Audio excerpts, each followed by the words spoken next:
हे students, कैसे हैं आप सब। मैं आपकी टीचर वर्षा और आज का हमारा पाठ है बल तथा दाब। इस वीडियो में आप बल के प्रभाव, प्रकारों तथा दाब के बारे में जान पाएंगे। उठाना, खोलना, बंद करना, ठोकर मारना, खींचना, धक्का देना आदि ऐसी क्रियाएं हैं जो प्रायः कुछ कार्यों का वर्णन करने के लिए प्रयोग की जाती हैं। इनमें से प्रत्येक कार्य प्रायः वस्तु की गति में किसी प्रकार का परिवर्तन लाने का प्रयास करता है। मेज पर रखी पुस्तक को गतिशील बनाना, दरवाजे को खोलना या बंद करना, कुएं से पानी की बाल्टी को खींचना, लदी हुई बैलगाड़ी को चलाना। क्या आपने ध्यान दिया कि इनमें से प्रत्येक कार्य को अपकर्षण यानी धक्का देना या अभिकर्षण यानी खींचना अथवा दोनों के रूप में व्यक्त किया जा सकता है। विज्ञान में किसी वस्तु पर लगने वाले धक्के या अभिकर्षण और खिंचाव या अपकर्षण को बल कहते हैं। अतः हम कह सकते हैं कि वस्तुओं को दी गई गति बल लगने के कारण होती है। वस्तु पर बल कब लगता है, आइए जानते हैं। मान लीजिए कोई आदमी स्थिर कार के पीछे खड़ा है। क्या उसकी उपस्थिति के कारण कार की गति में परिवर्तन आएगा? नहीं। अब मान लीजिए कि वही आदमी कार को धक्का लगाना प्रारंभ करता है, अर्थात वह इस पर बल लगाता है। कार लगाए गए बल की दिशा में गति करना प्रारंभ करती है। ध्यान दीजिए कि कार को गति देने के लिए आदमी को इसे धक्का लगाते रहना होगा। इससे निष्कर्ष निकलता है कि बल लगने के लिए कम से कम दो वस्तुओं में अन्योन्य क्रिया होनी आवश्यक है। इस प्रकार दो वस्तुओं के बीच अन्योन्य क्रिया के कारण उनके बीच बल लगता है।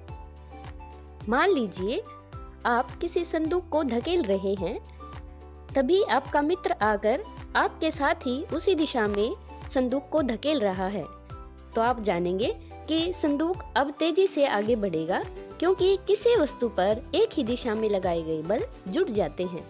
यदि किसी वस्तु पर दो बल विपरीत दिशा में कार्य करते हैं, यानी आप और आपका मित्र दो विपरीत दिशाओं में खड़े होकर संदूक को धकेलेंगे, तो इस पर लगने वाला कुल नेट बल दोनों बलों के अंतर के बराबर होगा। बच्चों, क्या आपने कभी रबड़ के टायर या किसी घेरे को धकेलकर तेज चलाने की होड़ की है?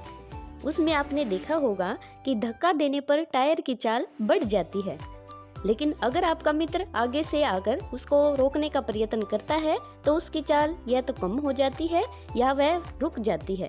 तो किसी वस्तु पर लगाए गए बल द्वारा उसकी चाल बदली जा सकती है। यदि लगाया गया बल गति की दिशा में है तो वस्तु की चाल बढ़ जाती है। यदि बल वस्तु की गति की दिशा के विपरीत दिशा में लगाया जाए तो वस्तु की चाल कम हो जाती है। क्या बल से केवल चाल ही बदलती है? नहीं। आइए कुछ और उदाहरण देखते हैं। वॉलीबॉल के खेल में खिलाड़ी प्रायः विजयी चाल बनाने के लिए गतिशील गेंद को धकेलकर अपनी टीम के साथियों के पास पहुंचा देते हैं। कभी कभी जोर से प्रहार करके गेंद को मैदान के दूसरी ओर पहुंचा भी दिया जाता है।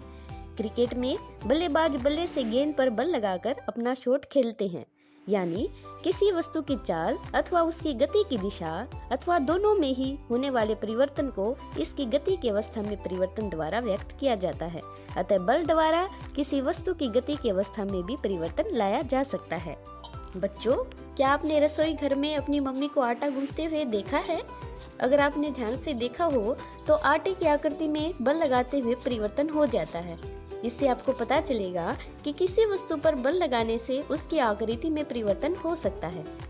इन सभी क्रियाकलापों से आप ये जरूर समझ गए होंगे कि बल किसी वस्तु को विराम अवस्था से गति में ला सकता है, गतिशील वस्तु की चाल में परिवर्तन कर सकता है, गतिशील वस्तु की दिशा में परिवर्तन कर सकता है, वस्तु की आकृति में परिवर्तन ला सकता है और इनमें से कुछ अथवा सभी प्रभावों को उत्पन्न कर सकता है।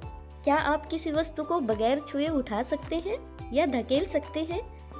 क्या बगैर पकड़े पानी की किसी बाल्टी को उठा सकते हैं? नहीं ना। सामान्यतः किसी वस्तु पर बल लगाने के लिए आपके शरीर का वस्तु के साथ संपर्क होना चाहिए। संपर्क किसी छड़ी या रस्सी की सहायता से भी हो सकता है। यह बल हमारे शरीर की मांसपेशियों द्वारा लगता है। हमारी मांसपेशियों के क्रिया स्वरूप लगने वाले बल को पेशीय बल कहते हैं। पेशीय बल तभी लगाया जा सकता है जब पेशियां किसी वस्तु के संपर्क में हो, इसलिए इसे संपर्क बल भी कहते हैं। साइकिल चलाते समय जब आप पैडल चलाना बंद करते होंगे तो ये भी धीरे धीरे धीमी होती होगी और अंत में रुक जाती होगी। क्या आपने सोचा है कि ऐसा क्यों हुआ? जब आपने बल नहीं लगाया तो इसकी चाल धीरे धीरे कम क्यों हुई और अंत में ये विरामावस्था में क्यों आई? ऐसा एक बल के कारण होता है जिसे घर्षण बल कहते हैं। फर्श तथा साइकिल के टायरों के बीच लगने वाला घर्षण बल ही गतिशील साइकिल को विराम अवस्था में लाता है।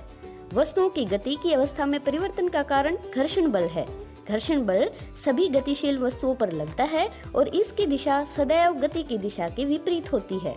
क्योंकि घर्षण बल दो सतहों के बीच संपर्क के कारण उत्पन्न होता है, इसलिए यह भी संपर्क बल का एक उदाहरण है।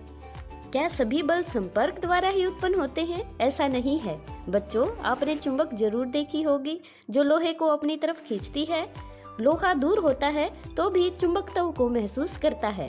एक चुंबक दूसरे चुंबक पर बगैर संपर्क में आए ही बल लगा सकता है, तो चुंबक द्वारा लगाया गया बल असंपर्क बल का एक उदाहरण होता है।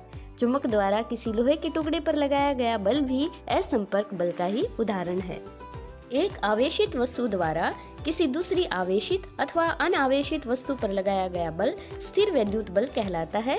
वस्तुओं के संपर्क में न होने पर भी यह बल कार्य करता है, इसलिए स्थिर वैद्युत बल भी असंपर्क बल का एक उदाहरण है। जो क्या आप ऐसे किसी बल के बारे में जानते हैं जो असंपर्क बल है?